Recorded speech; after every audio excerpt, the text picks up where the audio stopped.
મેયરશ્રીને ઘમંડ છે કે સામાન્ય સભાની અંદર કોઈ બોલવું ના જોઈએ. માત્ર ને માત્ર પદાધિકારીઓ આવ્યા છીએ, પણ જો જરૂર પડશે તો આખા શહેરનું સંગઠન પણ આવશે. કરોડો રૂપિયા જે ભ્રષ્ટાચારના જે તમે ચાઉ કરી જાઓ છો, કમલમ બનાવો છો, એની જગ્યાએ જે રૂપિયા સુરતના લોકોના ટેક્સના રૂપિયા છે, એટલે એમનો ઉપયોગ સફાઈ માટે થવો જોઈએ. જ્યાં જઈએ ત્યાં હોટફિક્સના કચરાના પહાડો બની ગયા છે. અમને સસ્પેન્ડ કરી દેવાથી કચરાના ઢગલાના નિકાલ નહીં થાય. આજે મેયરના વોર્ડની હાલત, મેયરના બાજુના વોર્ડની હાલત નર્ક સમાન થઈ ગઈ છે.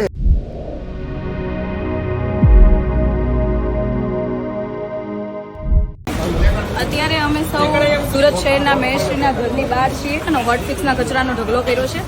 કારણ કે મેયરશ્રીને ઘમંડ છે કે સામાન્ય સભાની અંદર કોઈ બોલવું ના જોઈએ. અને જ્યારે અમારા કોર્પોરેટર રચનાબેન, ધર્મેશભાઈ, અસ્મિતાબેન, પંકજભાઈ જ્યારે બોલવા ઊભા થાય છે તો ત્યારે એમની વાત સાંભળવામાં નથી આવતી. ના તો ખાડીપુર બાબતે વાત સાંભળી, ના તો કચરા બાબતે વાત સાંભળી, અને છેલ્લે એમને સસ્પેન્ડ કરી દેવામાં આવી. તો અમે એમને કહેવા માંગીએ છીએ આજે તો માત્ર ને માત્ર પદાધિકારીઓ આવ્યા છીએ, પણ જો જરૂર પડશે તો આખા શહેરનું સંગઠન પણ આવશે. તાત્કાલિક ધોરણે આ કચરો જે આખા શહેરની અંદર ફેલાયેલો છે એ તાત્કાલિક ધોરણે એને હટાવો અને એની જે સિસ્ટમ છે વ્યવસ્થિત બેસાડો. કરોડો રૂપિયા જે ભ્રષ્ટાચારના જે તમે ચાઉ કરી જાઓ છો, કમલમ બનાવો છો, એની જગ્યાએ જે રૂપિયા સુરતના લોકોના ટેક્સના રૂપિયા છે, એટલે એમનો ઉપયોગ સફાઈ માટે થવો જોઈએ. સુરત નંબર 1 એવી રીતના નથી આવતું. આખા શહેરની અંદર હોટફિક્સના કચરા જ્યાં ત્યાં બધે પડેલા છે, જેથી અમે આજે સૌ મેયરશ્રીના ઘરની બહાર આ કચરો ઠાલવ્યો છે અને અલ્ટિમેટમ પણ આપીએ છીએ. આજે માત્ર પદાધિકારી એવા છે અને આવનારા સમયમાં જો જરૂર પડશે તો બધા આખા સંગઠનની સાથે આવશે. કચરો હટાવો. કેટલા નંબર મારે કોઈ બતાવશે? સુરત શહેર આજે કચરાના ઢગલા સમાન બની ગયું છે. જ્યાં જઈએ ત્યાં હોટફિક્સના કચરાના પહાડો બની ગયા છે. સુરત મહાનગરપાલિકા પાસે આ કચરા નિકાલની કોઈ પણ પ્રકારની વ્યવસ્થા નથી. લોકો પોતાના સેમી ઔદ્યોગિક એકમો જે છે એના હોટફિક્સના જેટલા કારખાના ચાલે છે, એના કચરાની કોઈ વ્યવસ્થા ન થતા લોકો પોતાના હોટફિક્સના કચરાને ગમે ત્યાં રોડ ઉપર વારંવાર ઢગલો કરી દે છે. મહાનગરપાલિકાને અમે સદનમાં અવાજ ઉઠાવવાનો પ્રયાસ કર્યો તો અમારા કોર્પોરેટરોને સસ્પેન્ડ કરી નાખવામાં આવે છે. અમને સસ્પેન્ડ કરી દેવાથી કચરાના ઢગલાના નિકાલ નહીં થાય.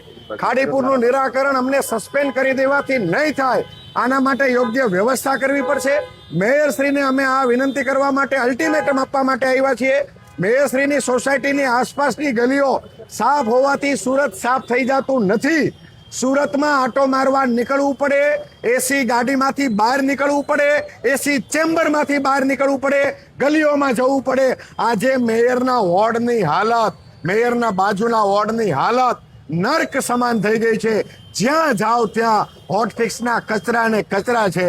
સામાન્ય લોકો અમને એમ કહે છે કે અમે કમ્પ્લેન કરીને થાયકા, કોઈ જવાબ નથી દેતું. ના તો આરોગ્ય સમિતિના ચેરમેન જવાબ આપે છે, ના તો મેયરશ્રી જવાબ આપે છે, ના સ્ટેન્ડિંગ કમિટીના ચેરમેન જવાબ આપે છે, ના કમિશનર જવાબ આપે છે, ના આરોગ્ય અધિકારી જવાબ આપે છે.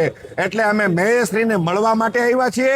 મેયરશ્રીના ઘર પાસે કચરો ઠલવી અને અમે એમને અલ્ટિમેટમ આપીએ છીએ કે 10 દિવસની અંદર જો આને યોગ્ય વ્યવસ્થા કરવામાં નહીં આવે તો આવનારા સમયમાં આરોગ્ય મંત્રી સુરત શહેરમાંથી જ છે. આરોગ્ય મંત્રીની ઓફિસ અને આરોગ્ય મંત્રીના ઘરની આગળ પણ આ કચરાના ઢગલા થશે.